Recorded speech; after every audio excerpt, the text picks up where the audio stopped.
కరణ్ సింగ్ గారు 1915 సెప్టెంబర్ 15న పంజాబ్ రాష్ట్రంలో జన్మించారు. చిన్నతనం నుంచే దేశభక్తిని అలవర్చుకున్న ఆయన 1941లో బ్రిటిష్ ఇండియన్ ఆర్మీలో చేరారు. రెండవ ప్రపంచ యుద్ధంలో యూరప్ మరియు బర్మా ఫ్రంట్లలో పోరాడారు. ఆ సమయంలో చూపిన ఆయన ధైర్యానికి మిలిటరీ మెడల్ అనే బ్రిటిష్ సైనిక పురస్కారం లభించింది. దేశానికి స్వాతంత్ర్యం వచ్చిన తర్వాత కొద్ది నెలల్లోనే పాకిస్తాన్ జమ్మూ కాశ్మీర్పై దాడి చేసింది.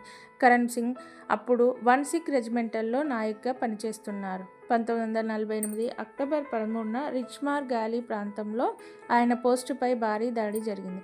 అధిక సంఖ్యలో ఉన్న శత్రువులను ఎదుర్కొంటూ తీవ్రంగా గాయపడిన ధైర్యంగా పోరాడారు. తన జవాన్లకు ప్రోత్సహించి చివరి వరకు పోరాడి ఆ ప్రాంతాన్ని కాపాడారు. ఆ అపూర్వమైన వీరత్వానికి గుర్తింపుగా ఆయనకు భారతదేశ అత్యున్నత యుద్ధ పురస్కారం పరమవీర చక్ర లభించింది. ఈ రియల్ హీరోని స్మరిస్తూ ఈ వీడియోకి లైక్ చేయండి. అలాగే ఇలాంటి మంచి విషయాల కోసం నా ఛానల్ని ఫాలో అవ్వండి, లైక్ చేయండి, షేర్ చేయండి.